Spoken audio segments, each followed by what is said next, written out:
నమస్తే. శ్రీ మాత్రే నమః. శ్రీ గురుభ్యో నమః. మనకి ఖగోళ శాస్త్రంలో 2025 మే నెలలో మనకి కొన్ని గ్రహాలు స్థాన చలనాలు జరుగుతున్నాయి. అంటే ఒక రాశిలోంచి ఇంకొక రాశిలోకి, కొన్ని ఒకే రాశిలోకి జరగబోతున్నాయి. అయితే వీటిని వల్ల మనకి కొన్ని యోగాలు కూడా సంప్రాప్తమవుతాయి. మేషాది ద్వాదశ రాశుల వారికి వారి వారి స్థానాలను బట్టి కొన్ని యోగాలను ఇవ్వబోతున్నారు. అయితే ఈ యోగాలు ఏ యోగము అంటే ప్రతిదానికి మనకి ఒక్కొక్క యోగం ఉంటుంది. గజకేసరి యోగము, నెక్స్ట్ మహాలక్ష్మి రాజయోగము, రాజయోగము, ఇలాంటి యోగాల పేర్లు మనకి ప్రతిదీ ఒక్కొక్కసారి వచ్చే యోగానికి ఒక్కొక్క పేరు పెడుతుంటాము. అంటే మనకి అలా జరుగుతూ ఉంటుంది.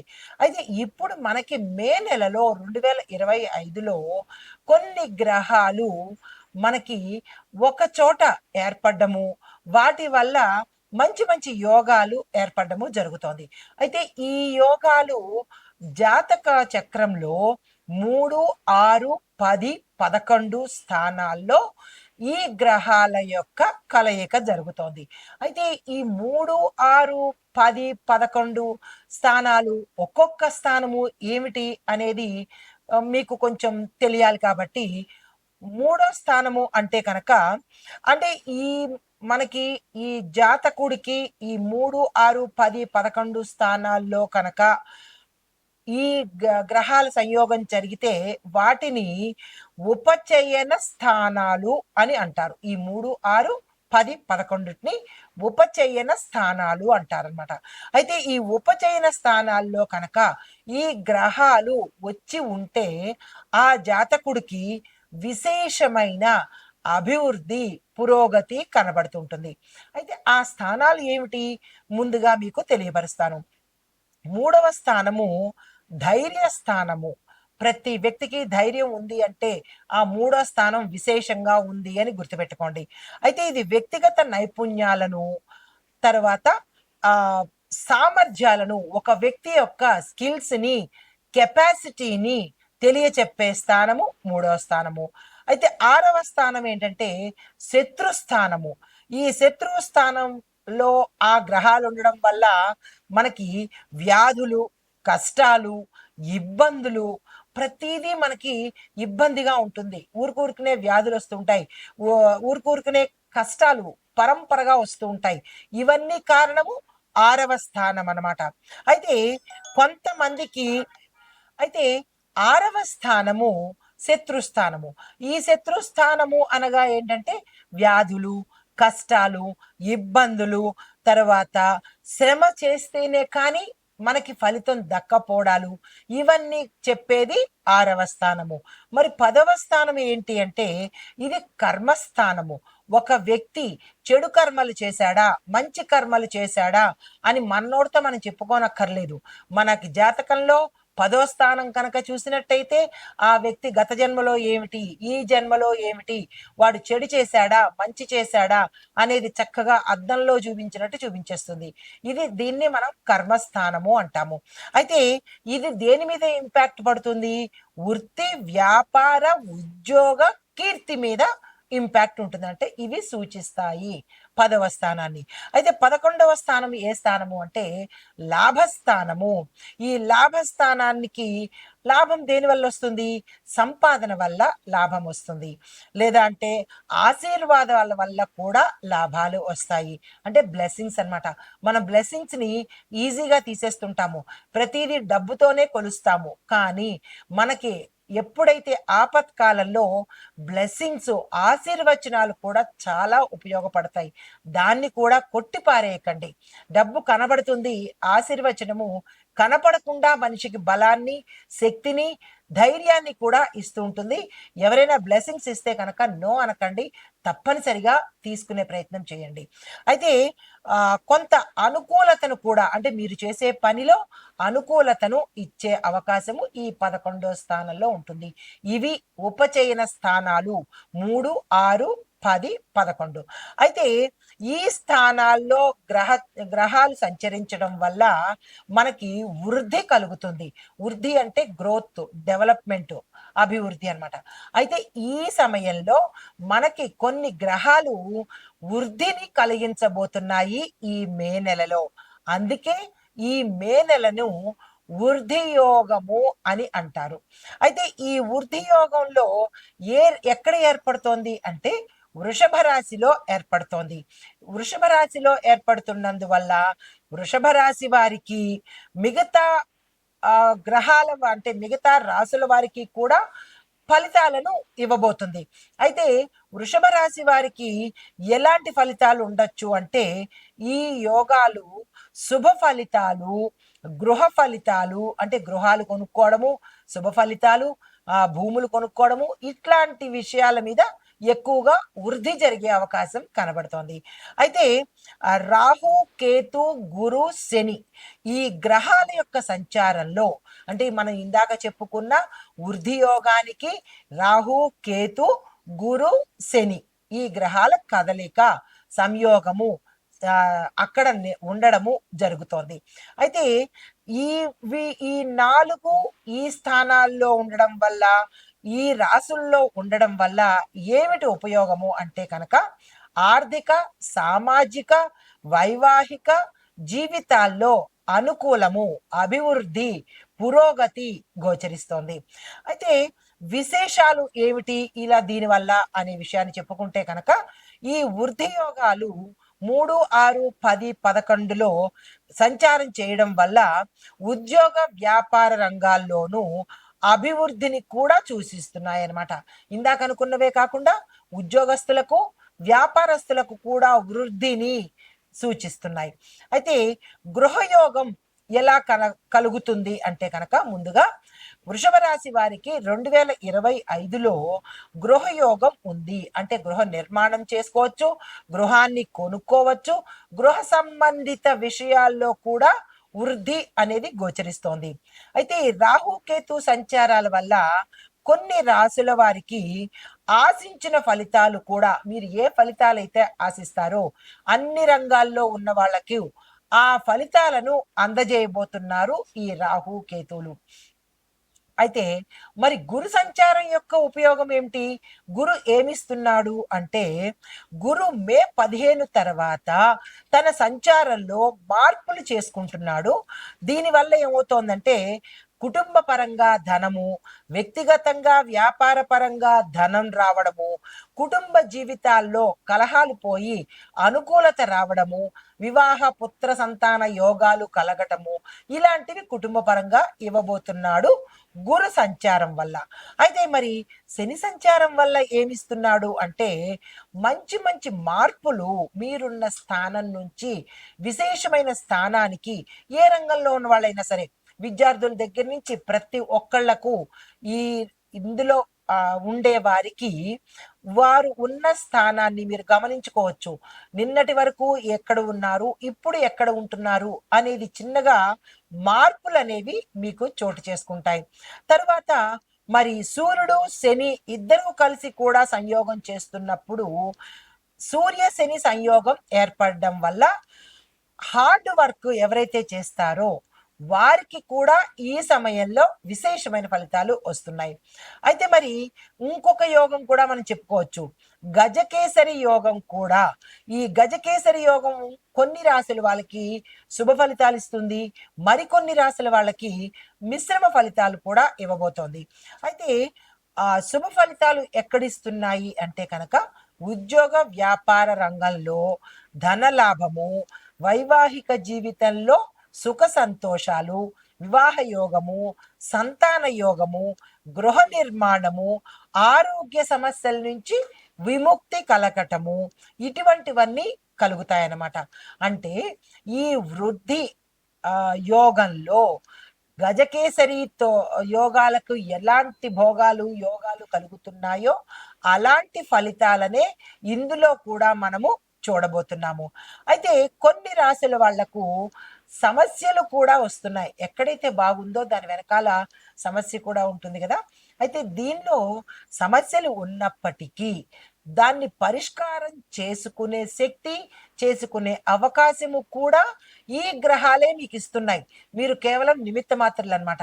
కానీ ఆ శక్తి మీది కాదు. ఆ గ్రహాలు ఆ కష్టం నుంచి తీసి ఇచ్చేది గ్రహాలే. దాన్ని తీసేందుకు శక్తిని ఇచ్చేది కూడా ఆ గ్రహాలే కాబట్టి మీరు భయానికి లోనవ్వక్కర్లేదు, టెన్షన్‌కి లోనవ్వక్కర్లేదు. ఏమైపోతుందో అన్న బెరుకు కూడా మీకు అక్కర్లేదు. అయితే ఈ వృద్ధి యోగము జ్యోతిష శాస్త్ర పరంగా చూసినట్టయితే కనుక చాలా శుభప్రదమైన యోగము. ఈ యోగము ఆర్థికంగాను, వ్యాపార పరంగాను, ఆరోగ్యపరంగాను, కుటుంబ సౌఖ్యం పరంగాను, విద్య, ఉద్యోగ విషయాలలో విశేషమైన వృద్ధి గోచరిస్తుంది. అన్ని రాశుల వాళ్ళకి ఉంటుంది. ఎక్కువగా వృషభ రాశిలో వారికి కొంచెం ఎక్కువ ఉంటుంది కాబట్టి వారికి మంచి ఫలితాలు ఒకంత ఎక్కువగా ఉంటాయి మిగతా వారికన్నా. అయితే ఈ సమయాన్ని మనము వృద్ధియోగం అని అనుకున్నాము. అది మే నెలలో స్టార్ట్ అవబోతోంది. అయితే ఈ మే నెలలో మరి ఒకటి బృహస్పతి అంటే గురువు మేషరాశిలో ఉన్నాడు కాబట్టి, అంటే ఇప్పటి వరకు మేషరాశిలోనే ఉన్నాడు. మేషరాశి మేషరాశిలో ఉన్న ఈ గురువు ఉచ్చ స్థితిలో ఉన్నాడు. ఎప్పుడైతే ఉచ్చ స్థితిలో ఉంటాడో ఆ అన్ని రంగాలలో ఉన్న వారికి విశేషమైన ఫలితాలను ఇవ్వబోతున్నాడు.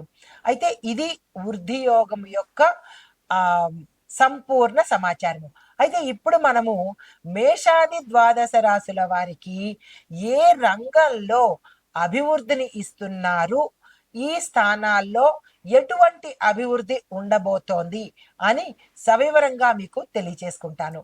తదుపరి రాశి తులారాశి. ఈ రాశి వారికి ఈ వృద్ధి యోగంలో గ్రహ ఫలితాలు ఎలా ఉన్నాయంటే శుక్రుడు అధికమైన ఆనందాన్ని ఇస్తాడు. ఇప్పుడు మీ రాశిలో శుక్రుడు ఉన్నాడనమాట. చాలా ఆనందాలు, మీరు ఏ పని తలపెట్టినా సక్సెస్ అయ్యే అవకాశం కనబడుతోంది.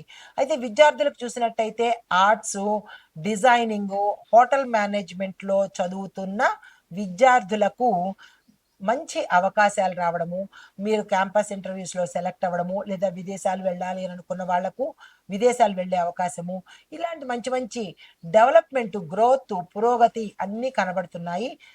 దానికి సంబంధించినటువంటి ప్రయత్నాలు చేసుకోండి. తర్వాత ఉద్యోగస్తులకు చూసినట్టయితే మల్టీనేషనల్ కంపెనీల్లో అవకాశాలు రావడము, ఇప్పుడు చేస్తున్న చిన్న ఉద్యోగాల నుంచి పెద్ద కంపెనీల్లోకి, ఎంఎన్‌సి కంపెనీల్లోకి వెళ్ళే అవకాశాలు కూడా మీకు వచ్చే దిశ కనపడుతోంది. ఆ ప్రయత్నాలు చూసుకోండి. ఒకవేళ అలాంటి అవకాశం వస్తే కనుక వదులుకునే ప్రయత్నం చేయకండి. తర్వాత వ్యాపారస్తులకు చూసుకున్నట్టయితే లగ్జరీకి సంబంధించిన వస్తువులను అమ్మే వ్యాపారులు ఎవరైతే ఉంటారో వాళ్లకు విశేషమైన లాభాలు రావడము, డెవలప్మెంట్ కలగడము, దీంతో పాటు మీ యొక్క వ్యాపార సంస్థలు విస్తరణ అయ్యే అవకాశం కూడా ఈ సమయంలో గోచరిస్తోంది. దానికి సంబంధించినటువంటి ఏవైతే ప్రణాళికలు వేసుకుంటారో ఈ సమయంలో వేసుకోండి. వ్యవసాయదారులకు ఎగుమతి పంటలు, అంటే మీరు ఏవైతే పంటలు వేస్తున్నారో ఎక్స్‌పోర్ట్స్ పంటల మీద, ఎగుమతి చేసే పంటల మీద కనుక దృష్టి పెట్టి వాటిని పండించినట్టయితే కనుక విశేషమైన లాభాలు, గ్రోత్ కనబడుతున్నాయి ఈ వృద్ధి యోగంలో.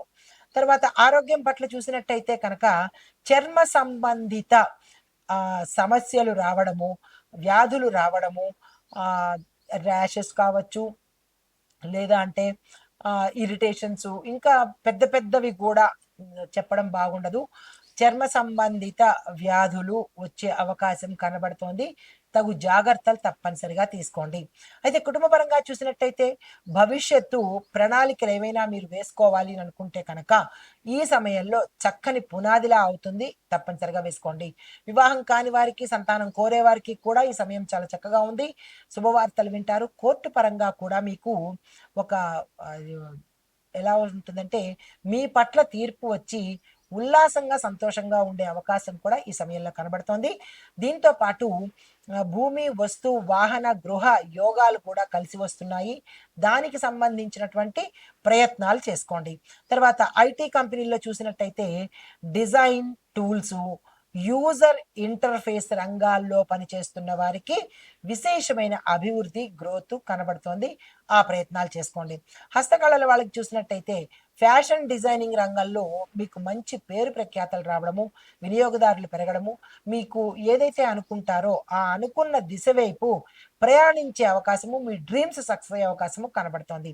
తర్వాత కాంట్రాక్టుదారులకు లగ్జరీ హోమ్స్ నిర్మాణంలో లాభాలు, అంటే విల్లాస్ అంటారు కదా, హై అండ్ అంటే 5 crores 10 crores ఇట్లాంటి పెద్ద పెద్ద లగ్జరీ హోమ్స్ నిర్మాణం చేపట్టిన వాళ్లకు లేదా ఆ కాంట్రాక్ట్ తీసుకునే వాళ్లకు మంచి లాభాలు రావడము, గ్రోత్ అభివృద్ధి కనపడము జరుగుతోంది. కాబట్టి మీరు ఆ ప్రయత్నాలు తీసుకోండి, ఆ కాంట్రాక్ట్ని తీసుకునే ప్రయత్నం చేసుకోండి.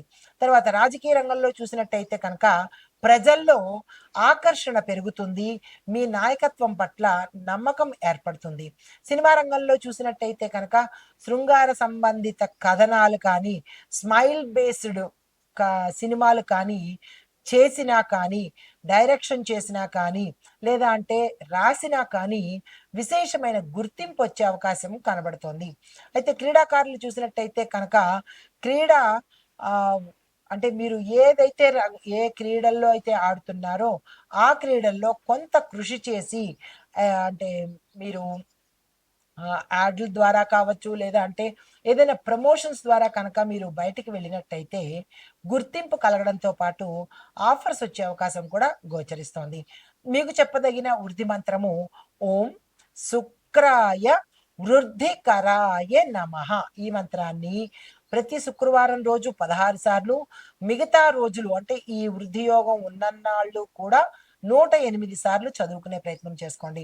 అయితే మీకు చెప్పదగిన పరిహారము, కొంతమందికి వెన్నుముకకు సంబంధించిన సమస్యలు ఎవరైతే బాధపడుతున్నారో, అంటే స్పైనల్ కార్డ్స్ కావచ్చు, లేదా నడుముకి సంబంధించి కావచ్చు, లేదా దీర్ఘకాలికంగా మంచంలో ఉన్న వాళ్ళు కావచ్చు, వీళ్ళు ప్రతి శుక్రవారము విష్ణువుకి సంబంధించిన పూజ చేయండి. అంటే దీర్ఘకాలికంగా మంచంలో ఉన్న వాళ్ళు చెయ్యలేరు కాబట్టి వాళ్ళ సంబంధీకులు ఎవరైనా చేసినా కానీ ఆ పూజ వాళ్ళకి చెందే అవకాశం ఉంటుంది.